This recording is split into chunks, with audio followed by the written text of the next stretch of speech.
Pastor David Hartwell had always prided himself on knowing his congregation better than they knew themselves. After 23 years leading Grace Community Church in the small town of Millbrook, he could predict who would struggle with faith during hard times, who would need extra guidance, and who would quietly carry burdens too heavy for their shoulders. What he never anticipated was discovering that his own wife had been carrying the heaviest burden of all. The morning Margaret passed away was unusually quiet. David had found her peaceful in their bed, having passed in her sleep after a courageous 2-year battle with ovarian cancer. At 61, she had faced her illness with the same grace and strength that had made her beloved by everyone in their community. As the church's first lady for over 2 decades, Margaret had counseled countless women, organized charitable drives, and provided comfort to families during their darkest hours. While preparing for the funeral arrangements, David began going through Margaret's personal belongings in their bedroom dresser. Among her jewelry, photographs, and keepsakes, he discovered a sealed envelope with his name written in Margaret's familiar handwriting. His hands trembled as he opened what he assumed would be her final words to him, a love letter, perhaps, or instructions about her funeral preferences. Instead, the letter contained something that would shatter everything he thought he knew about his marriage and his ministry. Margaret's note was brief but devastating. "David, I couldn't tell you while I was alive, but there's something our congregation needs to know. Look in the box behind my winter coats in the closet. The truth has been hidden too long. Use your wisdom to decide what's right. All my love, Margaret." David sat on their bed, reading the note 3 times before the words fully registered. Margaret had discovered something significant enough to risk their marriage, their reputation, and his ministry by revealing it after her death.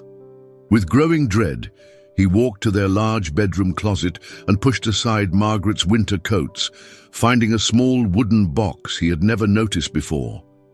Inside the box were documents, photographs, and letters that would challenge everything David believed about forgiveness, justice, and moral responsibility.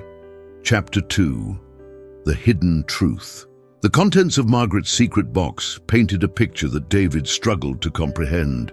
There were bank statements showing large, regular deposits to an account he'd never known existed, photographs of expensive items, jewelry, electronics, and luxury goods that had never been in their modest pastor's home.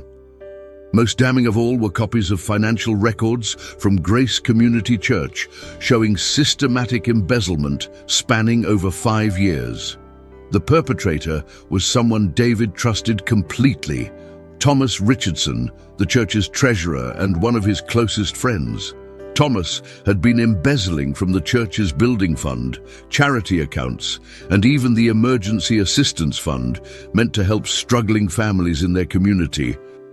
The total amount stolen exceeded $200,000, money that had been donated by hardworking families who trusted their church leadership.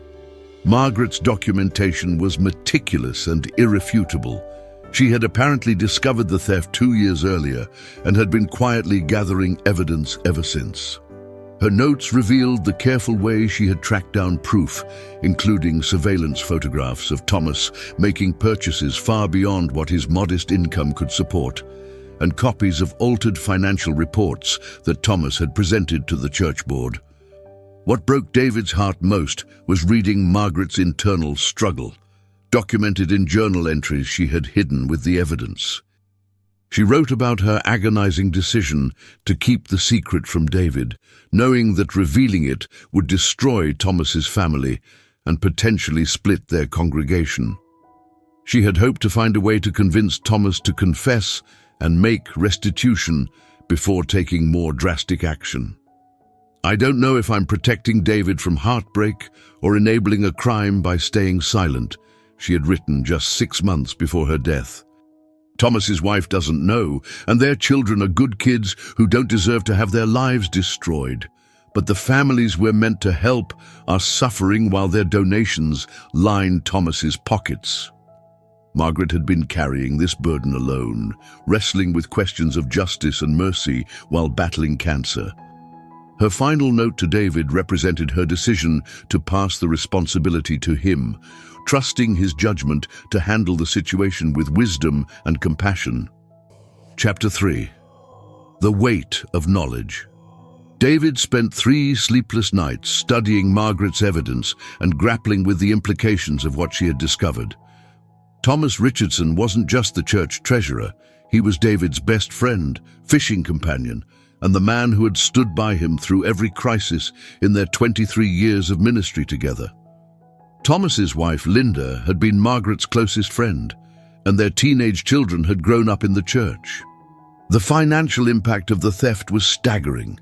The stolen money had been earmarked for a new community center that would serve the town's growing number of homeless families.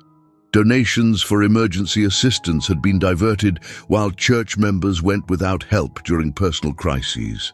Missionary support had been reduced because the church appeared to have less money than was actually donated. David realized that Margaret's cancer diagnosis had likely accelerated her timeline for addressing the theft. Her notes indicated that she had been trying to gather enough evidence to present an airtight case, but her declining health had forced her to document everything she had discovered and pass the responsibility to David. On Sunday morning, David stood in his pulpit, looking out at his congregation of nearly 400 people, including Thomas and his family, sitting in their usual third-row seats. Thomas smiled and nodded at David, just as he had every Sunday for over 20 years. Linda Richardson sat beside her husband, still grieving Margaret's death and unaware that her world was about to be turned upside down. David delivered his sermon on forgiveness and redemption, the words feeling like ashes in his mouth as he struggled with the knowledge of what he would have to do. After the service, Thomas approached him with concern. "Pastor, you seem troubled today. I know Margaret's death has been hard, but remember that she's at peace now." David looked into the eyes of his closest friend and saw either genuine compassion or masterful deception. He realized that he would need to make a decision that would affect not just Thomas, but Linda, their children, and the entire congregation that had trusted them both. Chapter 4. Seeking Counsel. Unable to bear the burden alone, David decided to seek guidance from someone outside his immediate circle. He drove 2 hours to visit Reverend Samuel Morrison, his mentor from seminary, who now served as a regional denominational leader. Samuel had been a pastor for over 40 years and had dealt with every conceivable crisis in church leadership. Without revealing names or specific details, David presented the situation to Samuel, describing the evidence of embezzlement, the personal relationships involved, and the potential consequences of exposing the truth.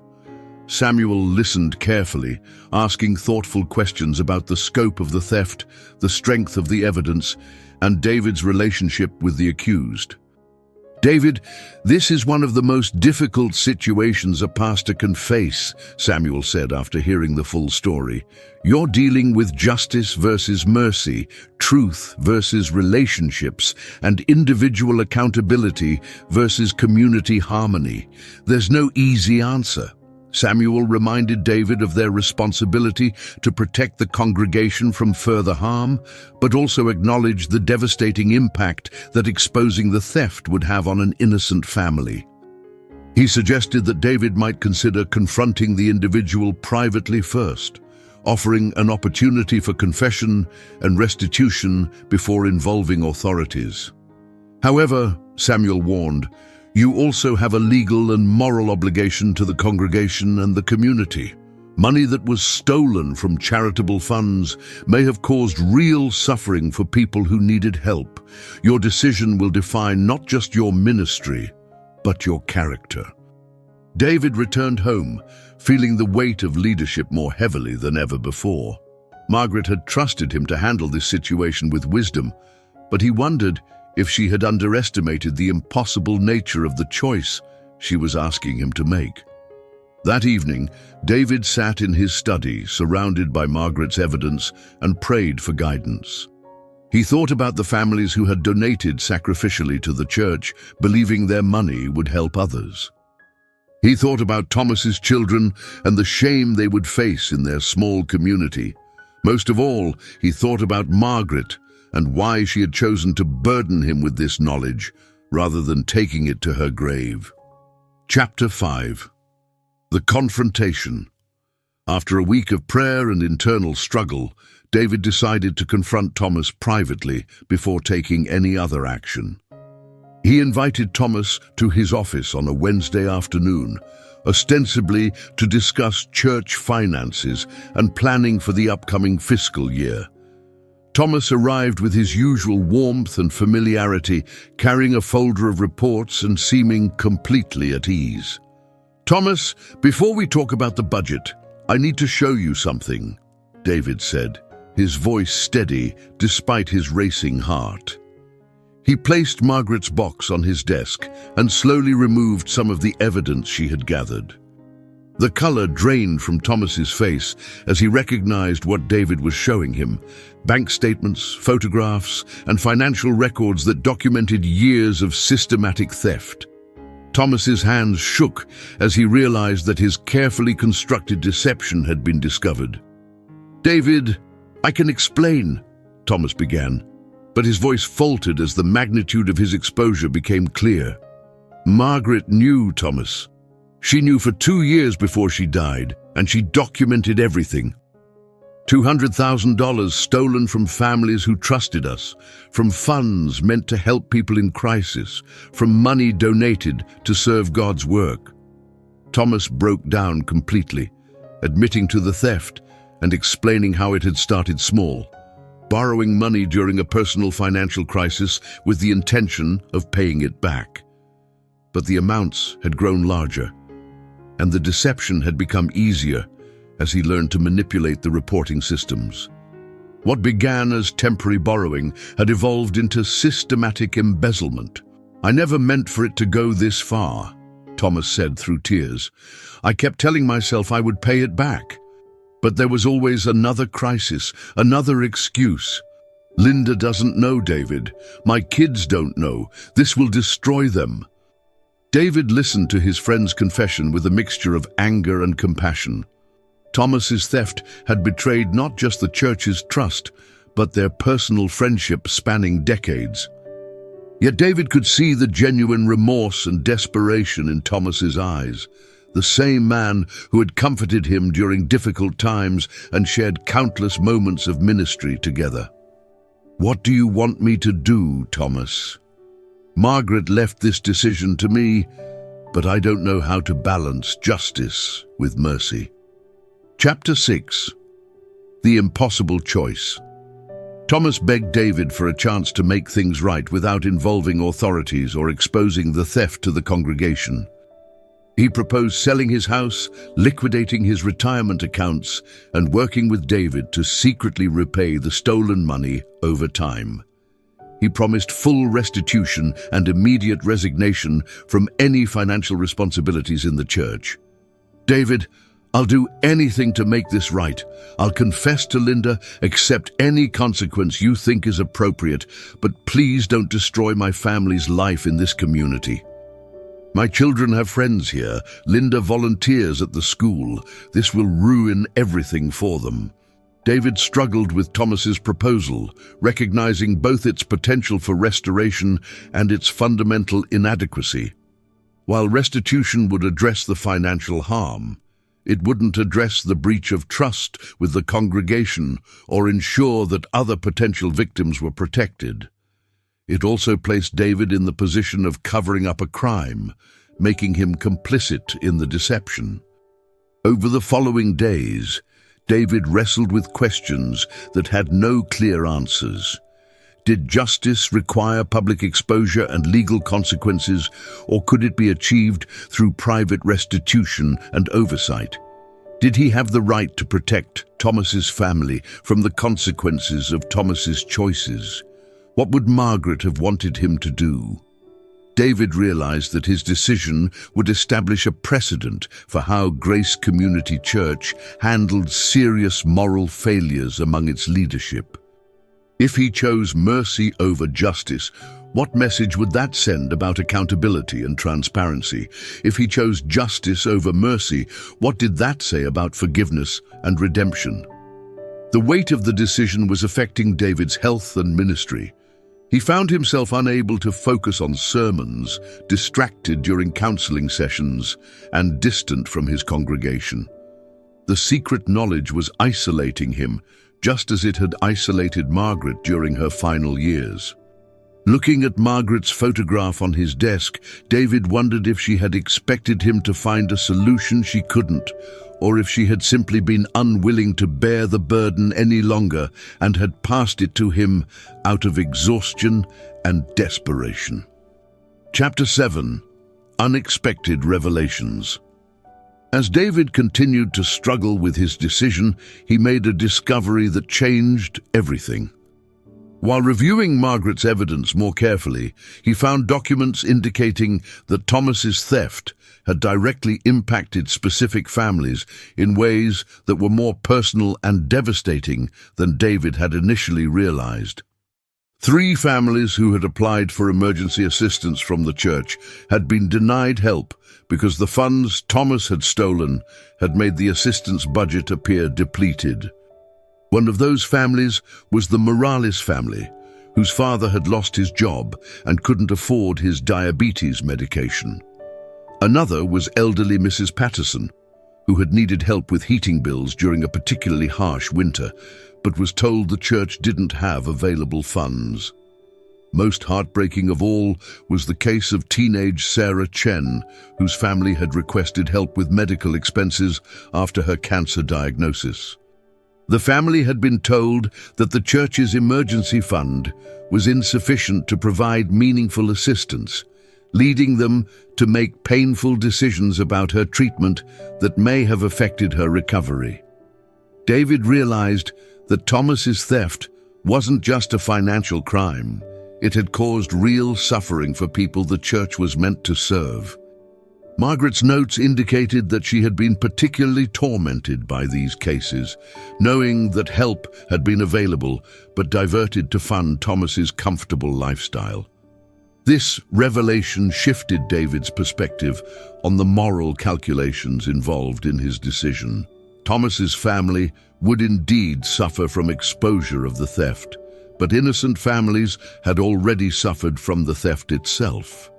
The question was no longer just about balancing justice and mercy, but about whose suffering deserved priority and protection.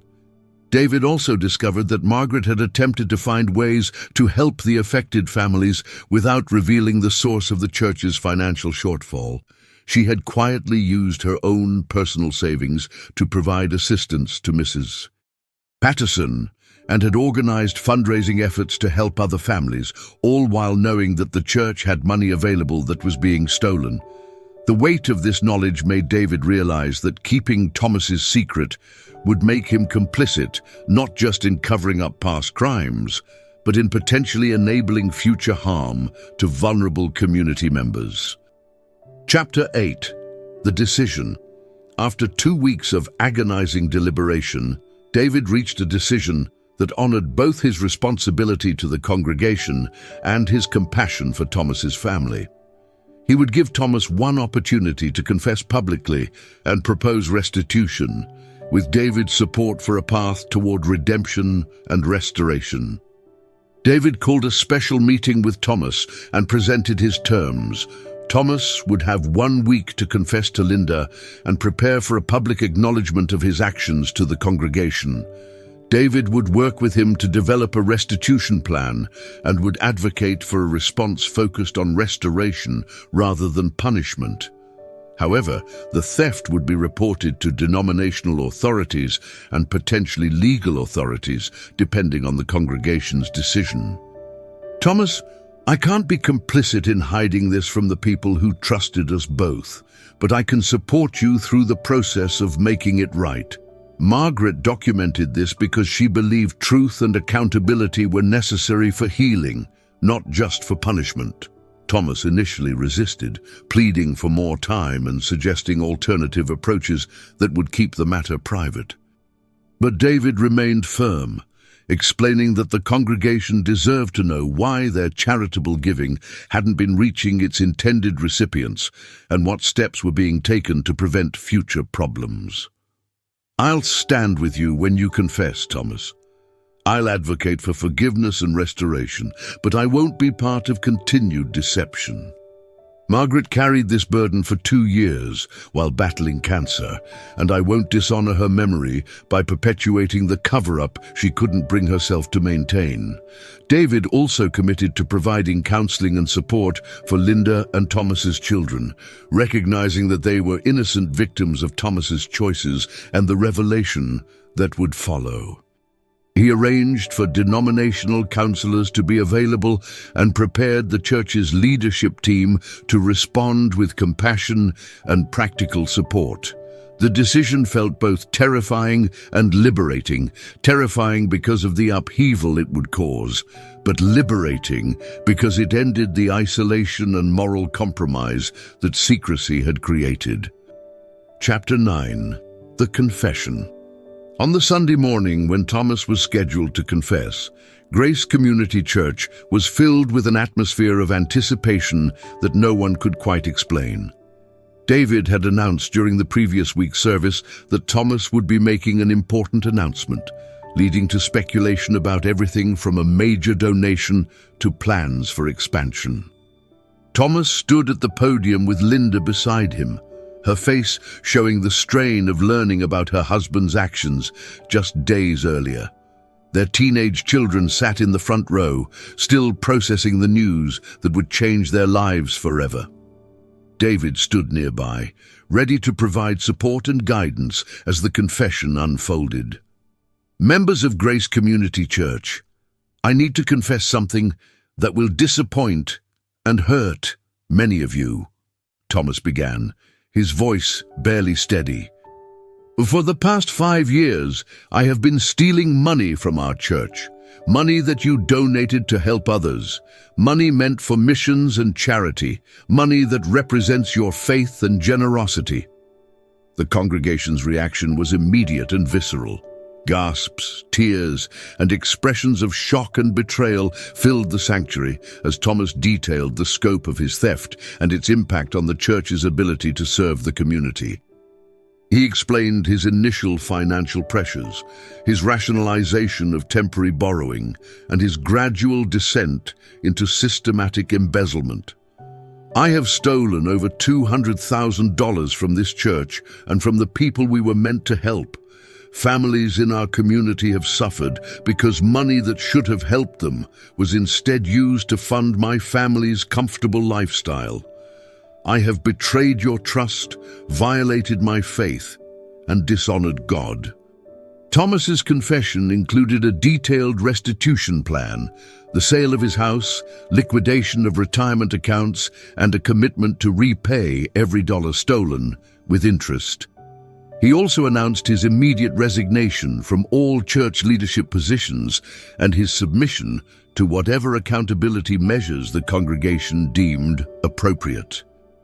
Linda stood to address the congregation as well, acknowledging her shock at learning about the theft and committing to support the restitution efforts despite the personal cost to their family. Chapter 10. Community Response. The congregation's response to Thomas's confession revealed the complex nature of grace, justice, and community healing. Initial reactions ranged from anger and calls for legal prosecution to compassion and support for restoration. Some members felt betrayed, not just by Thomas, but by the leadership's delay in revealing the theft, while others appreciated David's approach of seeking confession rather than public exposure. Mrs. Patterson, the elderly woman who had been denied heating assistance, stood to address the congregation with words that surprised everyone. "I'm hurt that help was available when I needed it, but I'm more concerned about Thomas's family now. They didn't steal anything, and they shouldn't suffer more than necessary for his mistakes." The Chen family, whose daughter Sarah had needed medical assistance, expressed similar sentiments while acknowledging the pain of learning that help had been available during their crisis. Their focus was on ensuring that future families in need wouldn't face similar situations due to continued financial mismanagement. David facilitated a series of congregation meetings over the following weeks to discuss appropriate responses to the theft.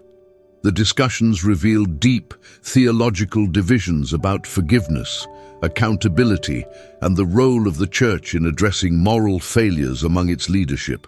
Some members advocated for legal prosecution, arguing that crimes against the community required legal consequences. Others supported a restoration-focused approach that would prioritize restitution and spiritual healing. Ultimately, the congregation voted to accept Thomas's restitution plan while also implementing new financial oversight procedures to prevent future embezzlement. They decided against pursuing criminal charges, instead focusing on healing relationships and rebuilding trust. Thomas and his family would remain part of the church community, but under accountability structures that acknowledged the seriousness of his actions. The decision wasn't unanimous, and several families left Grace Community Church, feeling that the response was inadequate. However, the majority of the congregation committed to a process of restoration that balanced truth-telling with compassion. Chapter 11. Margaret's Legacy. 6 months after Margaret's death and Thomas's confession, David reflected on how his wife's final revelation had transformed their church and his own understanding of leadership. The process of addressing the theft had been painful, but ultimately healing, creating opportunities for honest conversations about trust, accountability, and forgiveness that had strengthened the congregation's foundation.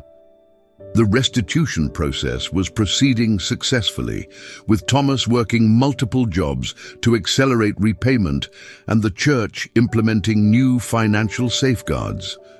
More importantly, the church had established an emergency assistance fund with transparent oversight, ensuring that future families in crisis would receive the help that previous families had been denied. David realized that Margaret's decision to document the theft rather than exposing it herself had been an act of wisdom rather than burden shifting. She had understood that the revelation would require careful pastoral leadership and community discernment that could only happen after her death, when emotions about her illness wouldn't complicate the response to Thomas's actions. Margaret's notes revealed her hope that the truth would ultimately serve healing rather than punishment. I pray that exposing this betrayal will lead to stronger safeguards, greater transparency, and a deeper understanding of what it means to hold each other accountable in love. The experience had also taught David about the isolating burden of moral secrets and the importance of shared leadership in addressing complex ethical situations. He implemented new policies requiring multiple people to have access to sensitive information and established support systems for leaders facing difficult decisions. Thomas's family had remained in the community, supported by church members who distinguished between accountability for actions and love for persons. Their children continued to attend youth programs, and Linda gradually resumed her volunteer activities, though in roles that didn't involve financial responsibilities. David often visited Margaret's grave, telling her about the church's healing process and thanking her for her courage in ensuring that truth would eventually prevail over comfortable deception. Margaret's final note had indeed not been intended for David alone, but for an entire community that needed to confront hard truths about trust, forgiveness, and moral responsibility. Her legacy was a church that had learned to balance justice with mercy, truth with compassion, and accountability with love. Thank you for listening to this story of difficult choices and moral courage. If this story moved you, please subscribe to our channel and share it with others who might benefit from hearing about the complexity of doing what's right when there are no easy answers. Your support helps us continue sharing stories that matter.